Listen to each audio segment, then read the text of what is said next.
Last time हम लोग mapping structures पढ़ रहे थे और इसमें हमने सीटी स्कैन और एमआरआई के बारे में डिस्कस किया था। और सीटी स्कैन में मैंने आपको बताया था कि जब हम ब्रेन का सीटी स्कैन करते हैं तो इसमें पिक्चर्स जो आती हैं वो यहाँ पे जो दी हुई है, जैसे ए और बी जो है वो स्लाइसिस के फॉर्म में आती है, पतली पतली स्लाइसिस की पिक्चर्स ली जाती हैं जो हमें दिखाई जाती है। और सीटी स्कैन का मतलब है कंप्यूटेड टोमोग्राफी, मतलब स्लाइसिस के फॉर्म में। और एमआरआई में आपको बताया था कि एमआरआई में मैग्नेटिक रेजोनेंस मैग्नेट्स का यूज होता है। मैग्नेट्स की जो पावरफुल मैग्नेटिक फील्ड होती है वो हमारे ब्रेन की चारों तरफ से जो है वो पिक्चर्स लेके इस तरीके से दिखाते हैं, तो ये ज्यादा बेटर है as compare to CT scan. ये दोनों जो पिक्चर्स हैं वो एमआरआई की दी हुई हैं और एमआरआई टेक्निक का ही यूज करके एमआरआई स्पेक्ट्रोस्कोपी करी जाती है, ठीक है, जिसमें केमिकल्स और न्यूरो ट्रांसमीटर की कॉन्सेंट्रेशन देखी जा सकती है।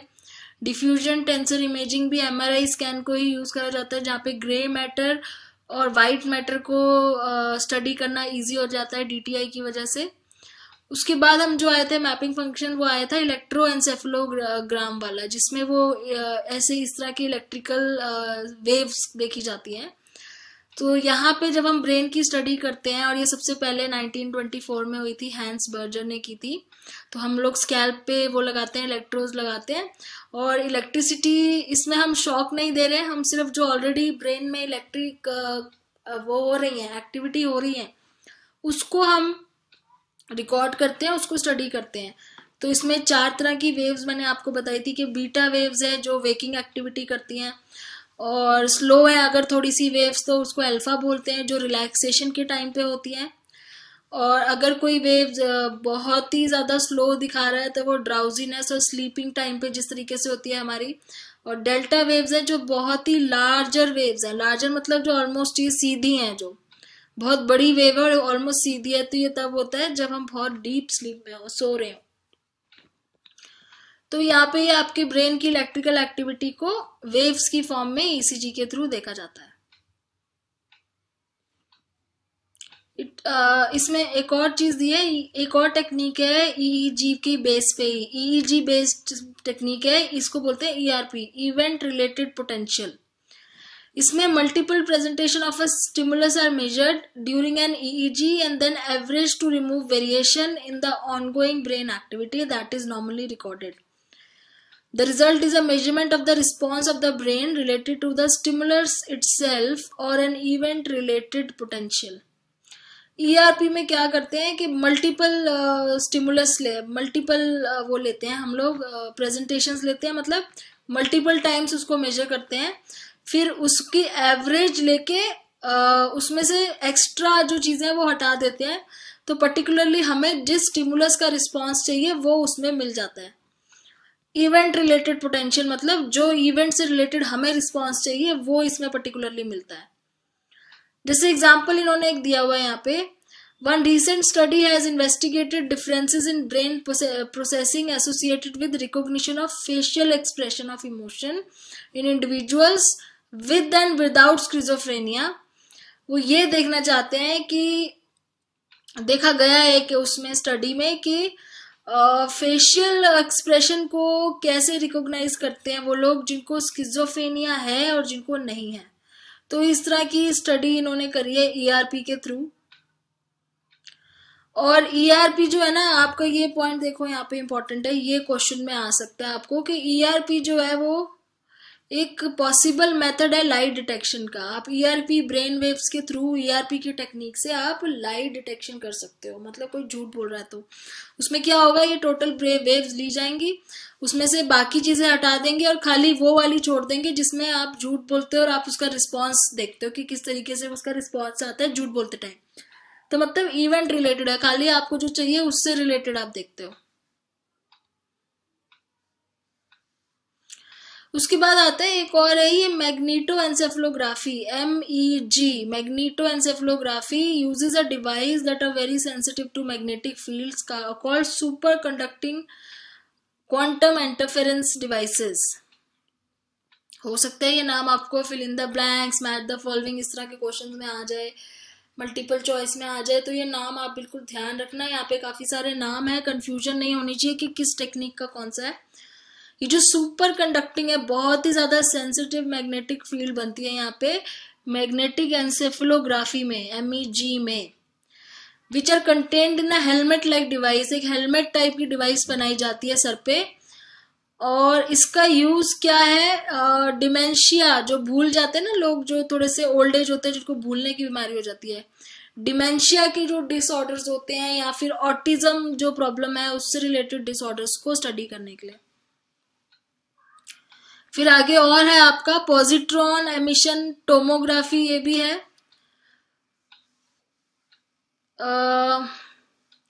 Other techniques make use of other indicators of brain activity including energy consumption और changes in blood oxygen level।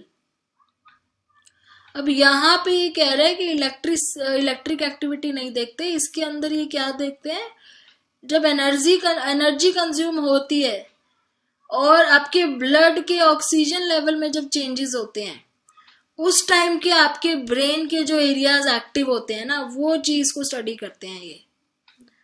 तो in positron emission tomography PET the person is injected with a radio active glucose. अच्छा, उसके अंदर कोई ऐसा injection लगाते हैं जिसके अंदर एक रेडियो एक्टिव ग्लूकोज होता है, जो हो सकता है उस मशीन से नजर आए। जैसे यहाँ पे येलो कलर का दिख रहा है ना, तो हो सकता है वो नजर आता होगा मशीन से। The computer detects the activity of the brain cells by looking at which cells are using. हाँ, तो ये वही है कि आपको रेडियो एक्टिव ग्लूकोज इंजेक्ट करते हैं, जो कि मशीन में से दिखता है कि वो कहाँ कहाँ पे जा रहा है, तो ब्रेन का कौन सा पार्ट उसको यूज कर रहा है वो सब उसमें नजर आता है, क्योंकि वो रेडियो एक्टिव है। कलर से दिख जाता है, डिफरेंट कलर, लाइटर कलर से पता चल जाता है कि वो ग्लूकोज कहाँ कहाँ पे यूज हो रहा है।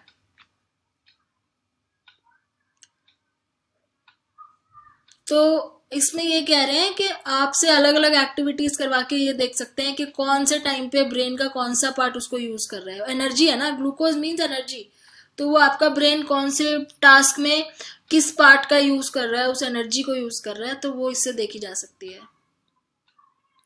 और इसी से रिलेटेड है single photon emission computer tomography विच measures brain blood flow, brain का ब्लड फ्लो मेजर करने के लिए। सो ये काफी सारी टेक्निक्स हमने अभी पढ़ी है, इसकी समरी खैर आपको नीचे मिल जाएगी जब हम समरी पे पहुंचेंगे। एक ये वाली भी इंपॉर्टेंट है क्योंकि ये आपको बहुत सारी बुक्स में दिखेगी, fMRI, functional MRI, in which computer tracks changes in the oxygen level of the blood. ये कंप्यूटर से अटैच है और इसमें जो है oxygen level of the blood देखा जाता है। By superimposing the picture where oxygen goes in the brain over the picture of the brain structure, researchers can identify what areas of the brain are active। तो इसमें यही है कि आपको वो ग्लूकोज की पिक्चर अलग से आती है और उसको ब्रेन की पिक्चर के ऊपर रख के सुपर इम्पोज करके, मतलब उसके ऊपर रख के देखते हैं कि कौन से ब्रेन के पार्ट एक्टिव है।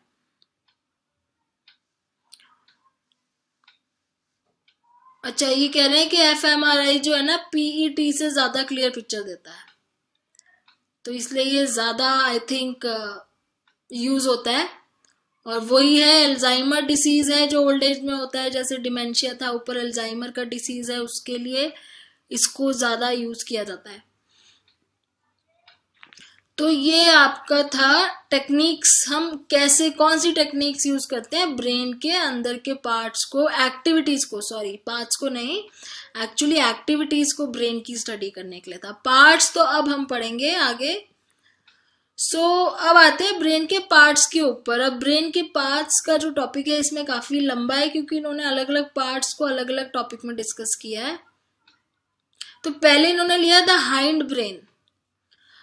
हाइंड ब्रेन होता है पीछे का पार्ट, मिड ब्रेन बीच का पार्ट, फ्रंट आ जाएगा। फिर पहले हाइंड ब्रेन देख रहे हैं हम, और हाइंड ब्रेन में इसने शुरुआत की है मेडुला से। मेडुला क्या है यहाँ पे आप पहले देख लो।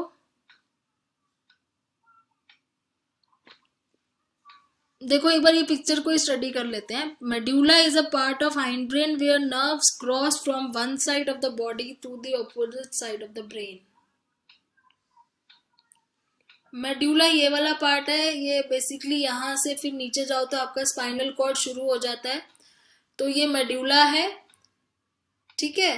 और यहाँ पे जो नर्व्स आपकी बॉडी से ब्रेन में आती हैं, अब इसके बारे में पढ़ लेते हैं, ये क्या बोल रहे हैं मेड्यूला के बारे में। This is the part of the brain that a person would least want to have damage. Okay, ये बहुत ही इंपॉर्टेंट पार्ट है। कह रहे हैं कि इस पे तो बिल्कुल ही डैमेज नहीं होना चाहिए, क्योंकि ये क्या करता है, लाइफ सस्टेनिंग फंक्शंस करता है। लाइफ सस्टेनिंग मतलब आपको जिंदा रखने वाले, जैसे कि आपकी हार्ट बीट कंट्रोल करना, ब्रीदिंग कंट्रोल करना, स्वॉल्विंग मतलब जब आप खाना खा के खाना गले से निकालते हो तो स्वॉलिंग करना, तो ये वाले पार्ट्स ये करता है। सो medulla, the sensory nerves coming from the left and right side of the body cross over so that sensory information from left side of the body goes to the right side of the brain and vice versa. Okay, तो अब मैं आपको बताती हूँ इसमें क्या होता है। ये जो मेडुला है, यहाँ पे जो आपके नर्व्स आते हैं, जो लेफ्ट साइड से आ रहे हैं वो राइट साइड पे जाते हैं, जो राइट साइड से आ रहे हैं वो लेफ्ट साइड पे क्रॉस ओवर होते हैं। क्योंकि हमारी जो ब्रेन में इंफॉर्मेशन होती है, लेफ्ट हाथ से जो इंफॉर्मेशन हमें मिलती है वो राइट साइड पे जाती है ब्रेन के, और जो राइट से मिलती है वो लेफ्ट पे। तो एक तो ये क्रॉस ओवर वाली जगह है, दूसरा ये लाइफ सस्टेनिंग काम कर रहा है, हमको जिंदा रखने वाले, ब्रीदिंग, हार्ट बीट, तो ये सबसे ज्यादा इंपॉर्टेंट पार्ट है। दूसरा आता है pons, PONS, pons. Pons is the larger swelling just above the medulla. Medulla के ऊपर जो सबसे ज्यादा स्वोलन पार्ट है, सबसे ज्यादा स्वोलन पार्ट ये है, part of the hindbrain that relays messages between cerebellum and cortex। मतलब ये वाला पार्ट है ना जो आपका मैसेजेस फॉरवर्ड करता है सेरिबेलम से कॉर्टेक्स पे, कॉर्टेक्स से सेरिबेलम पे। सेरिबेलम क्या चीज है, ये है पॉन्स, सॉरी ये पॉन्स नहीं है, ये सेरिबेलम है, ये आपका पॉन्स है यहाँ पे। तो पॉन्स जो है वो मैसेजेस ट्रांसफर करता है सेरिबेलम से कॉर्टेक्स पे और कॉर्टेक्स से सेरिबेलम पे। इसकी डिटेल में पढ़ लेते हैं। सो मेडुला के ऊपर है, यहाँ पे ये वाला पार्ट है। This term means bridge. इस टर्म का मतलब होता है bridge. And the pons is indeed the bridge between lower part of the brain and the upper section. ये lower part of the brain और अपर सेक्शन के बीच का ब्रिज है। As in the medulla, there is a crossovers of the nerve, but in this case, it is the motor nerve carrying messages from the brain to the body. This allows pons to coordinate the movement of the left and right side of the body. तो वो यही बोल रहा है कि motor nerves को जो है वो क्रॉस ओवर करने के लिए हेल्प होती है। यहाँ पे मैसेजेस फॉरवर्ड होते हैं, क्रॉस ओवर मेडुला में होता है, बट यहाँ पे आगे मैसेजेस फॉरवर्ड होते हैं। और ब्रेन टू द बॉडी मतलब ब्रेन से बॉडी पे, बॉडी से ब्रेन पे रिले करने के लिए, जिससे आपके हैंड मूवमेंट्स और लेग मूवमेंट जो है वो आप कर पाते हो लेफ्ट और राइट साइड के। The pons also influence sleep, dreaming and arousal. आपका स्लीप का ड्रीमिंग वाला पार्ट और अराउजल मतलब एक्टिव होने वाला पार्ट, ये तीनों काम भी पॉन्स करता है। तो यहाँ पे ये 3 फंक्शंस है। ऊपर वाले 3 फंक्शंस क्या थे, मेडुला के 3 फंक्शंस थे, हार्ट बीट, ब्रीदिंग, स्वॉलिंग। और पॉन्स के 3 पार्ट हैं, स्लीप, ड्रीम और अराउजल। आगे चलते हैं, द रेटिकुलर फॉर्मेशन। अब ये रेटिकुलर फॉर्मेशन क्या चीज है। So reticular formation RF is an area of neurons running through the middle of the medulla and the pons and slightly beyond. These neurons are responsible for people's ability to gradually attend to certain kind of information in their surroundings. Basically, the RF allows people to ignore constant unchanging information and become alert to the changes in the information. ये कह रहे हैं reticular formation एक ऐसा part है जहां पे area है जहां पे न्यूरॉन्स जो है मेडुला और पॉन्स के मिडल में ट्रेवल कर रहे हैं, वहां पे न्यूरॉन्स हैं और ये बहुत ही एक अच्छा फंक्शन करते हैं। वो क्या करते हैं कि आपको ना मेन चीज पे कंसंट्रेट करने में हेल्प करते हैं। जैसे आपके आसपास एनवायरनमेंट में बहुत सारी आवाजें आती हैं, लेकिन जब आप किसी चीज पे कंसंट्रेट कर रहे होते हो तो आप उन चीजों को इग्नोर कर देते हो। जैसे कभी एयर कंडीशनर की नॉइज आ रही है, बाहर से कोई जा रहा है उसकी आवाज आ रही है, कोई बोल रहा है, कोई खेल रहा है, तो आप ये सब चीजें इग्नोर करके आप उसके ऊपर फोकस करते हो जो आपके लिए मेन है। तो वो वाली जो चीज है ना, किसी एक चीज पे फोकस करा के बाकी सारी चीजें इग्नोर कर देना, वो रेटिकुलर फॉर्मेशन में जो नर्व्स है वो इस चीज में हेल्प करती हैं, आपको अलर्ट और अराउज रखने में हेल्प करती हैं। ठीक है। One part of RF is called reticular activating system. इसका ही एक पार्ट है रेटिकुलर एक्टिवेटिंग सिस्टम।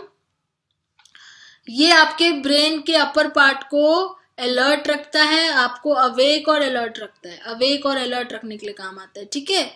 तो ये आपका रेटिकुलर एक्टिवेटिंग सिस्टम है जो आपको अवेक और अलर्ट रखने के काम आता है। जैसे when a person is driving and someone suddenly pulls out in front of the vehicle, it is the RAS that brings the driver to full attention. ये आपको बहुत अच्छा इन्होंने एग्जांपल देके समझाया है कि सपोज आप ड्राइव कर रहे हो, सडनली आपके सामने कोई आ जाए तो आपको ब्रेक लगाने के लिए कौन अलर्ट करता है? RAS करता है।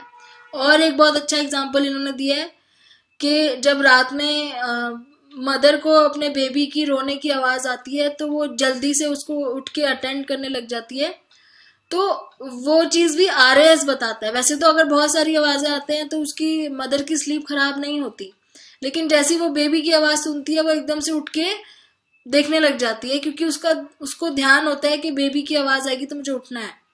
तो ये सब चीजें RAS करता है। मतलब एक एग्जाम्पल ये भी हो सकता है कि जैसे आपको सुबह, आपको पता है आपका एग्जाम है, आपने कहीं जाना है और आपने अलार्म लगा रखा है 5 बजे का, तो आपको बहुत सारी नॉइजेस आएंगी, आपकी नींद खराब नहीं होगी, लेकिन जैसे ही अलार्म की आवाज आएगी आप उठ जाओगे। तो वो कौन कर रहा है? वो RAS कर रहा है। और ये किसका पार्ट है? ये रेटिकुलर फॉर्मेशन का पार्ट है। और जब कोई प्रॉब्लम होती है ना अटेंशन से रिलेटेड, जैसे वो ADHD जो है, attention deficit hyper activity disorder, उसमें इसी वाले पार्ट में स्कैनिंग की जाती है, क्योंकि वो बोलते हैं कि हो सकता है इसी पार्ट में कोई प्रॉब्लम हो कि आप अटेंशन नहीं दे पा रहे किसी चीज को।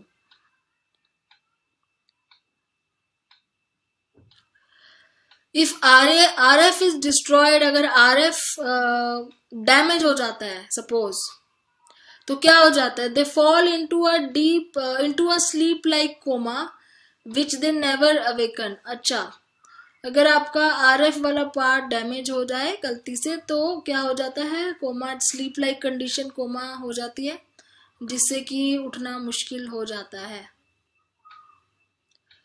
सो कोमा, जब किसी को कोई कहते हैं ना कोमा में चले गया, तो उस टाइम पे RF को ही चेक किया जाता है कि कहीं RF में कोई डैमेज तो नहीं है। तो आगे चलते हैं। अब हमारा जो नेक्स्ट पार्ट है, ये रहा रेटिकुलर फॉर्मेशन। यहाँ पे इन्होंने ये छोटा सा दिखाया हुआ है। यहाँ पे नर्व्स हैं जो running from the hind brain through the mid brain to the cerebral cortex controlling arousal and attention. मतलब हाइंड ब्रेन से आ रहे हैं, हाइंड ब्रेन और मिड ब्रेन से नर्व्स आ रही हैं जो कि सेरिब्रल कॉर्टेक्स पे जा रहे हैं। उसके बाद आता है cerebellum. At the base of the skull, behind the pons and below the main part of the brain is a structure looks like a small brain. इसका ये नाम आप याद कर लेना, स्मॉल ब्रेन। इसको यहाँ लिटिल ब्रेन के नाम से अगर आए तो सेरिबेलम की बात हो रही है। यहाँ पे ये दिखा देती हूँ आपको। ये वाला जो पार्ट है, ये जो ब्रेन के जैसा ही है लेकिन छोटा है, उससे ब्रेन टाइप का ही है, लिटिल ब्रेन। ये क्या कंट्रोल करता है? बैलेंस कंट्रोल करता है और मसल कोऑर्डिनेशन बनाता है। तो आगे पढ़ लेते हैं इसके बारे में। एक चीज और मैं बताऊंगी कि अगर आपको इन पार्ट्स को याद रखना है ना, तो आप एक रफ ड्राइंग बना के अपने हाथ से ये रफली बना लेना ये सब चीजें। और लेबलिंग जब आप अपने हाथ से ड्रॉ करोगे तो आपको याद रहेगा, सिर्फ पिक्चर देखने से याद नहीं होगा। आपको एक बार इसको रफली नोटबुक में बना के, जैसी भी आपकी ड्राइंग है, एक रफ बना के उसमें लेबलिंग करके रखोगे तो आपको तो ही याद होगा। और इसको 3-4 बार आपको बनाना पड़ेगा, एक बार देख के, एक बार बिना देखे, ऐसे। तो सेरिबेलम में क्या बोला हुआ इन्होंने? It is a part of the lower brain that controls all involuntary rapid fine motor movement. Involuntary मतलब जो अपने आप होते हैं, रैपिड जो बहुत जल्दी होते हैं, फाइन मोटर मतलब इसमें छोटे मसल्स इन्वॉल्व होते हैं। People can sit upright because the cerebellum controls all the little muscles needed to keep them falling out from the chair. हम लोग सीधा इसलिए बैठ पाते हैं क्योंकि हमें सीधा बैठने के लिए जो भी छोटे छोटे मसल्स यूज होते हैं सीधा बैठने में जो हेल्प करते हैं, वो सेरिबेलम कंट्रोल करता है। Voluntary movements that have to happen in rapid succession. अच्छा, जो वॉलेंट्री मूवमेंट्स हैं जो हम खुद से कर रहे हैं और जो बहुत जल्दी होने होती हैं, वो भी यही कंट्रोल करता है। जैसे वॉकिंग है, वॉकिंग में आप बहुत जल्दी जल्दी अपने जो है मसल्स मूव करते हो ना, स्केटिंग में, डांसिंग में, म्यूजिकल इंस्ट्रूमेंट चलाते टाइम आपकी जो फिंगर्स मूव करती हैं बहुत जल्दी, बोलते टाइम आपकी जो मसल्स मूव कर रहे हैं, आपके फेस के, आपका माउथ के, आपकी टंग, तो जो बहुत ही रैपिडली जो चीज चल रही, बहुत जल्दी जल्दी, छोटे मसल्स जिसमें इन्वॉल्व हैं, तो वो वॉलेंट्री मूवमेंट्स भी सेरिबेलम कंट्रोल कर रहा है। और अगर आप कोई स्किल सीखते हो ना, कोई चीज आप लर्न करते हो, जैसे सपोज आपने डांस करना सीखा, आपने कोई भी स्किल सीखा जिसमें आपके मसल्स इन्वॉल्व हैं, तो वो सेरिबेलम ही करवाता है। और सेरिबेलम की वजह से आपको कॉन्शियसली सोचना नहीं पड़ता चलते टाइम कि आपको कैसे पैर आगे रखोगे, आपको सोच के नहीं चलना पड़ता, आपको सोच के नहीं लिखना पड़ता, क्योंकि ऑटोमेटिकली आपके जो आपने स्किल सीखी है ना, बचपन से आपने चलना सीखा है, बोलना सीखा है, आपने लिखना, ये उसको लर्न करके रखता है, मतलब वो याद रखता है उन एक्टिविटीज को। अगर वो भूल जाता तो आपको हर बारी चलने से पहले सोचना पड़ता है कि हमें पैर कैसे उठाना है, तो ये वो सब चीजें लर्न कर लेता है। अगर इसको डैमेज होगा तो क्या होगा, this happens in a disease. कोई एक डिसीज है यहाँ पे, स्पाइनोसेरिबेलर डीजेनरेशन, जहां पे first symptoms of cerebellum deterioration are, जब वो डैमेज होना शुरू होता है तो क्या सिम्टम्स नजर आते हैं, ट्रेमर्स। ट्रेमर्स मतलब आपकी बॉडी हिलने लग जाती है, शेक करने लग जाती है। अनस्टेडी वॉक, आप सीधे तरीके से चल नहीं पाते हो। स्लर्ड स्पीच, आप बोल नहीं पाते हो ढंग से। डिजीनेस, डिजीनेस मतलब थोड़ा सा बेहोशी टाइप की आना। मसल वीकनेस, मसल्स वीक हो जाते हैं। तो फाइनली क्या होता है, धीरे धीरे इस वाले डिसीज में चलना, बोलना, खड़े होना, मतलब आप एक स्पून भी नहीं उठा पाते और बिल्कुल ही बोल नहीं पाते, ये सब चीजें बंद हो जाती हैं।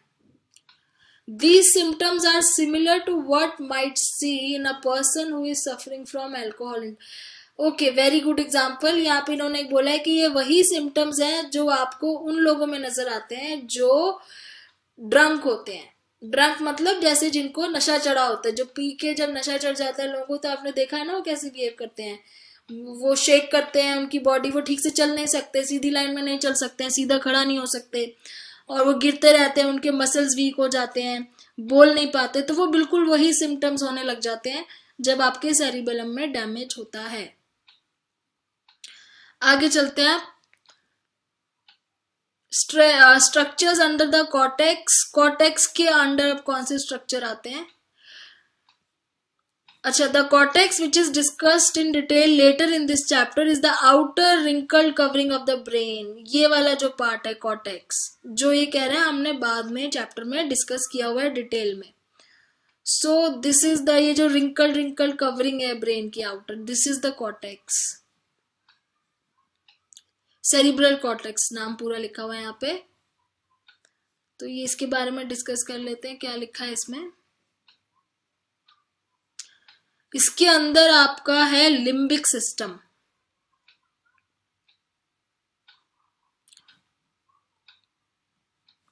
अच्छा, लिम्बिक सिस्टम के अंदर अब बहुत सारी चीजें इंपॉर्टेंट आ गई हैं यहाँ पे। थैलेमस है, हाइपोथैलेमस है, हिप्पोकैम्पस है, एमिगडेला है एंड सिंगुलेट कॉर्टेक्स है। So in general, the limbic system is involved in emotions, motivation, memory and learning. तो आपका जो इमोशन, लर्निंग, मेमोरी और मोटिवेशन है वो किसके कंट्रोल में है? वो आपके लिम्बिक सिस्टम के कंट्रोल में है। मतलब कि इसके अंदर हमें thalamus, hypothalamus, hippocampus, amygdala, cingulate cortex, हमें ये 5 चीजें इसके अंदर पढ़नी है। तो पहले इसकी पिक्चर देख लेते हैं कहाँ कहाँ पे है। ये रहा थैलेमस, ये वाला पार्ट है, part of the fore brain that relays information from sensory organs to the cerebral cortex. Sensory organ से कॉर्टेक्स में जो इंफॉर्मेशन लेके आता है थैलेमस। हिप्पोकैम्पस है, ये कहाँ पे है हिप्पोकैम्पस? ये वाला पार्ट है, role in learning, memory, sensory information है ये भी। फिर हाइपोथैलेमस है, part of the fore brain, यहाँ पे है हाइपोथैलेमस, फोर ब्रेन का पार्ट है। फोर ब्रेन मतलब फ्रंट में आ जाता है, ये फ्रंट वाला पार्ट है, ये मिड वाला पार्ट है, ये बैक वाला पार्ट है। That regulates the amount of fear. अच्छा, आपको कितना डर लगता है, कितनी प्यास लगती है, सेक्सुअल ड्राइव कितना, एग्रेशन कितना है, वो हाइपोथैलेमस कंट्रोल करता है।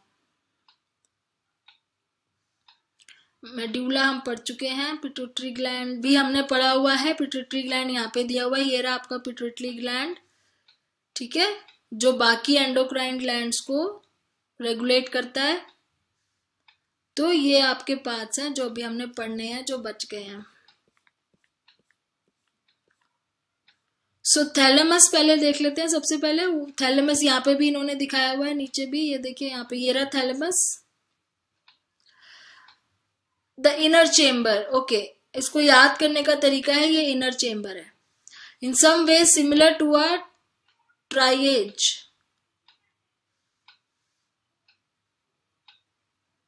ओके एनीवेज, इसको छोड़ दीजिए वर्ड को आप यहाँ पे, इससे कोई आपका वो नहीं है मतलब। This somewhat round structure in the centre of the brain acts as a kind of relay station for incoming sensory information. Like a nurse, the thalamus might perform some processing of the sensory information before sending it on to the part of the cortex that deal with that kind of sensation, hearing, touch, taste. Okay.